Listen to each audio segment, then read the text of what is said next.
Hello everyone, welcome back to my another mini blog. আজকে তোমাদের সাথে আরেকটা সুন্দর দিন শেয়ার করতে চলে এলাম। ঘুম থেকে উঠে আগে কিছুক্ষণ একটু বসেছিলাম, তারপর খেয়েছিলাম হচ্ছে চিয়া সিডের জল। আর সকালবেলা ঠিক এই রকম অগোছালো লাগে আমার রুমটা। পর্দা দিয়ে কি সুন্দর সূর্যের আলো ঢুকছে দেখো। আগের পর্দাগুলো দিয়ে একদমই ঢুকতো না সূর্যের আলো, তার কারণ একটু মোটা ছিল আর এটা একটু পাতলা। তো চলো তাড়াতাড়ি উঠে যাই, এবার বেডটাকে ক্লিন করব। এই বেড ক্লিন করাটা যে কী একটা ঝামেলার কাজ, কিন্তু তবুও এটাই সবার ফার্স্ট আমি করি, কারণ এটা করে নিলেই মনে হয় যে পুরো রুমটা তোমার তাড়াতাড়ি করে ক্লিন হয়ে গেল। আর সবচেয়ে বিরক্ত লাগে যেদিন বেডশিট, তারপর হচ্ছে তোমার পিলো কভার, এগুলো সব কিছু চেঞ্জ করতে হয়। অনেকটা সময় যায় আর ভীষণ বিরক্তও লাগে আমার। আর তার থেকেও বড় বিরক্ত লাগে যে আমার এর ওপর এক গাদা সফট টয়েস, এগুলোকে কোনো একটা গতি করতে হবে। মানে আমার বাড়িতে এত সফট টয়েস হয়ে গেছে, রাখার জায়গা পাই না। প্রত্যেক দিনই ঘুমাতে যাওয়ার আগে আমি এই সফট টয়েসগুলোকে ফেলে দিয়ে তারপরে শুই। অ্যাকচুয়ালি ওই জন্যই আরও বেশি নোংরা হয়ে যায়, নিচে পড়ে থাকে অনেকক্ষণ। যাই হোক, এগুলোকে অন্য একটা ঘরে শিফট করতে হবে। তারপর নিচে গিয়ে দেখলাম মা আমার একটা পার্সেল নিয়ে রেখেছিল। এটা একটা এক্সচেঞ্জ করাতে দিয়েছিলাম, মানে আগে এসেছিলো একটুখানি ড্যামেজ এসেছিলো, ওই জন্য এক্সচেঞ্জ করাতে দিয়েছিলাম। বুঝতে পারছো না তো কী এসছে? এটা একটা সেলফ বা র্যাক বলতে পারো, ওই জিনিসই অর্ডার করেছিলাম। আর এটা অ্যাসেম্বল করা ছিল না, এই দেখো স্ক্রু থেকে শুরু করে সব কিছু জিনিস দিয়ে দিয়েছে। আমি যদি বা একা এটাকে অ্যাসেম্বল করতে পারিনি, বাপি আমাকে একটু হেল্প করেছিল।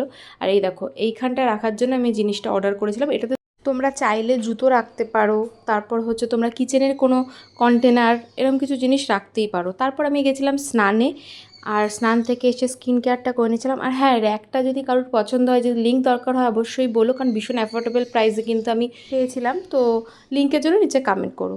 তারপর লাঞ্চ করতে বসে গেছিলাম। লাঞ্চটা অনেক সিম্পল ছিল, কিন্তু আমাদের রাত্রিবেলা খাবারটা বেশ জমকালো আছে। দাঁড়াও দাঁড়াও বলছি। তারপর বিকালবেলা গেছিলাম একটু যোগা করতে ছাদে। বেশ অনেক দিন পর আমি আবার যোগাটা করছি। খুব তাড়াতাড়ি জিমেও জয়েন করব। আর আমি একটা জিনিস লক্ষ্য করে দেখেছি, আমি যখনই মানে জিমটা করি রেগুলার বেসিসে, তখন আমার শরীরটা অনেকটা ঠিক থাকে। না হলে আমাকে দেখে তোমরা কেউ বুঝতে পারবে না। আমি মানে হয় 30 ডেজের মধ্যে 25 ডেজ অসুস্থ থাকি। মাথা ব্যথা, চোখ ব্যথা, কিছু না কিছু একটা লেগেই আছে আমার সাথে। বেশ কিছুক্ষণ ছাদে সময় কাটানোর পর তারপর নিচে গেছিলাম। বেশ ভালো লাগছিলো, আর সেদিনকে ওয়েদারটাও খুব সুন্দর ছিল। নিচে গিয়ে দেখলাম সুরজিৎ অফিস থেকে চলে এসছে, আর আসার পথে আমার জন্য নিয়ে এসছে হচ্ছে চাটনি ফুচকা। ডিনারের মেনুটা জাস্ট দারুণ ছিল, ওই জন্য কিছু জিনিস লাগতো। আর বেরোচ্ছিলাম সেই সময় সুরজিৎ এসেছিলো, তাই বাইরে দাঁড়িয়ে ফুচকাটাকে ওর সাথেই গেছিলাম হচ্ছে দোকানে, কারণ আমাকে নাহলে একা হেঁটে হেঁটে যেতে হতো। আর ও যখন চলে এসছে, কেন আমি সুবিধাটা নেব না, তাই জন্য চটপট চলে গেলাম। আমার খুব তাড়াতাড়ি জিনিসগুলো কেনা হয়ে গেছিলো। তারপর বাড়ি এলাম, এসে এখানে চিকেন ধুচ্ছি। হ্যাঁ, মেনুটা বলে দিই। আজকের মেনুতে ছিল হচ্ছে চিকেন বিরিয়ানি, চিকেন কষা, আর তার সাথে হচ্ছে কোল্ড ড্রিঙ্কস, আর স্যালাড তো ছিলই। তো এখানে দেখো মায়ের অলরেডি চিকেন কষাটা করা হয়ে গেছে, আর মা বিরিয়ানিটা করছিল। আর বিরিয়ানিও ফুল রেডি, আর জাস্ট দারুণ হয়েছিল, মানে এত ভালো হয়ে গেছিলো। আর আমি ভীষণ বেশি খেয়ে ফেলেছিলাম রাত্রিবেলায়। এত বেশি খেলে শরীর খুব খারাপ করে, তবু চলে চলে, মাঝে মাঝে এক একদিন চলে।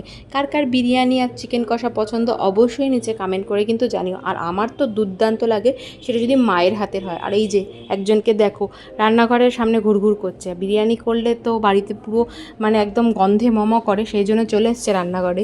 তো যাই হোক, তারপরে আমরা সেদিনকে তাড়াতাড়ি খেতে বসে গেছিলাম। এই যে আমার প্লেট। আমার খুব একটা বেশি চিকেন কষা লাগে না, এইটুকুতে হয়ে যায়, কারণ আমি বিরিয়ানিটা বেশি পছন্দ করি ওই জন্য।